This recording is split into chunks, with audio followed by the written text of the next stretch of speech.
হিমাচল প্রদেশের ওষুধ প্রস্তুতকারক সংস্থার ওপর নিষেধাজ্ঞা। হাসপাতালের ওই সংস্থার ওষুধ ব্যবহারের ওপর এবার নিষেধাজ্ঞা বলা হচ্ছে। নিষেধাজ্ঞা জারি করেছে স্বাস্থ্য দপ্তর।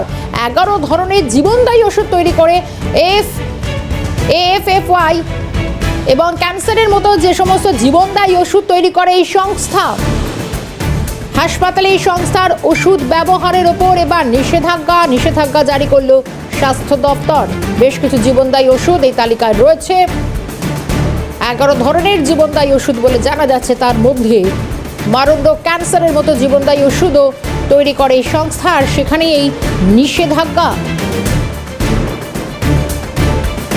এই গোটা বিষয় বিজেপি নেতা দিলীপ ঘোষকে প্রতিক্রিয়া শুনব। যেরকম একটা পাহাড়ি এলাকায় এই ধরনের ফ্যাক্টরি থাকে, এখানে সিকিমে যান, প্রচুর ওষুধের ফ্যাক্টরি আছে। শুধু ভারতবর্ষ নয়, বহু শতাধিক দেশে বিদেশে আমরা এই ধরনের ফার্মেসি প্রোডাক্ট, যেগুলো ফার্মা প্রোডাক্ট, সেগুলোকে পাঠাই আমরা। আমেরিকার 40% ওষুধ এখান থেকেই যায়। এটা বড় ফরেন যে কারেন্সি উৎপাদনের বা আহরণের আমাদের একটা বড় মাধ্যম।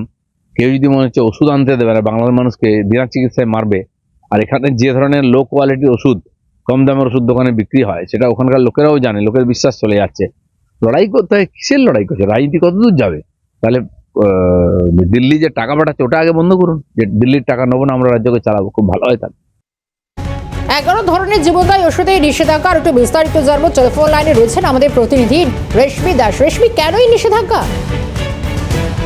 দেখো, যেটা জানা যাচ্ছে যে হিমাচল প্রদেশের ওষুধ প্রস্তুতকারক সংস্থা অ্যাসিড প্যারেন্টেটালসের ওপর নিষেধাজ্ঞা জারি করেছে হিমাচল প্রদেশের যে ড্রাগ কন্ট্রোলের তরফ থেকে। কারণ এই প্রস্তুতকারক সংস্থার বিরুদ্ধে ওষুধ তৈরির ক্ষেত্রে একাধিক বেনিয়ম দেখা গিয়েছিল, তাই এই ওষুধ প্রস্তুতকারক সংস্থাকে ওষুধ প্রস্তুত করার ক্ষেত্রে বিধিনিষেধ আরোপ করেছে, অর্থাৎ ওষুধ প্রস্তুত বন্ধ করার নিষেধাজ্ঞা জারি করেছে হিমাচল প্রদেশের ড্রাগ কন্ট্রোল।